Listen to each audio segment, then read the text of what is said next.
వెలగపూడి దాడి కేసులో మాకు హైకోర్టులో బెయిల్ రాలేదు అన్న. మరి మేము సుప్రీంకోర్టు మీద ఉన్న నమ్మకంతో మేము ఇక్కడి వరకు వచ్చాము. మరి సుప్రీంకోర్టులో నోటీస్ జారీ చేశారు ప్రశాంత్ మిశ్రా గారు, ఆయన జడ్జి గారు. మరి మా తరపున వాదించిన న్యాయవాదులు కపిల్ సిబాల్ గారు, సిద్ధార్థ దవే గారు వచ్చారు. మాకు న్యాయస్థానాల మీద నమ్మకం ఉండి గౌరవాలతో మేము ఇక్కడికి వచ్చాము. అదేవిధంగా మా మీద తప్పుడు కేసులు, తప్పుడు ప్రచారాలు మా మీద ఎన్ని చేసినా భగవంతుడు మాకు తోడుగా ఉన్నాడు. ఆ తర్వాత మా జగన్మోహన్ రెడ్డి గారి రుణాన్ని మేము ఎప్పటికీ తీర్చుకోలేము. ఆయన మాకు అండగా ఉన్నారు. మేము ఆయనకి ఎప్పుడు కృతజ్ఞత కలిగి ఉంటాము. ఒక కేసు కాగానే ఇంకో కేసు పెడుతున్నారు, ఏమనిపిస్తుంది ఇదంతా చూస్తుంటే? అక్రమంగా అన్యాయంగా ఒక దళితుడిని ఇబ్బంది పెట్టాలి, కొద్ది స్థాయిలో నుంచి ఆయన ఎదిగి మరి పైకి రావటం చాలా అసూయగా ద్వేషంగా ఉంది రాజకీయ నాయకులకి. మరి ఏదైనా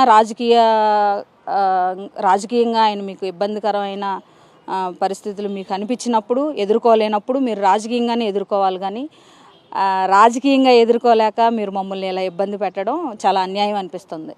దాదాపు 80 రోజులు గడిచిపోయింది. మొదట ఒక కేసు పెట్టారు, ఇప్పుడు ఒక కేసు పెట్టారు, ఇంకో కేసు కూడా రెడీ చేస్తూ అనిపిస్తుంది. అసలు కేసులతోటి మొత్తం చక్రబంధం చేసినట్టు కనబడుతుంది కదా.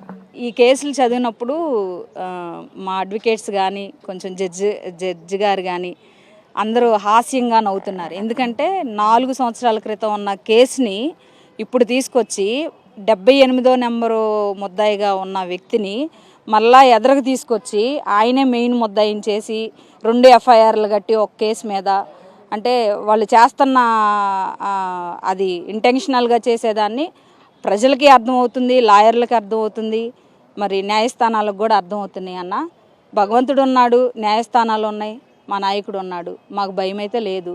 మేము పోరాటాలు ఆపుతామా లేకపోతే మేము వెనక తగ్గుతామా అనేది అయితే అది జరగదు. మా పోరాటం మేము పోరాటంగానే చేసుకుంటాం, చట్టపరంగానే ఎదుర్కొంటాం. ఇంకోటి, మా మీద తప్పుడు కేసులు, తప్పుడు ప్రచారాలు చేసిన ఎవరికైనా చట్టపరంగానే మరలా నేను వాళ్ళ మీద కేసులు కట్టి ఎదుర్కోవడానికి నేను సిద్ధంగా ఉన్నా అన్న. అది మీడియా సమక్షంగా నేను చెప్తున్నాను.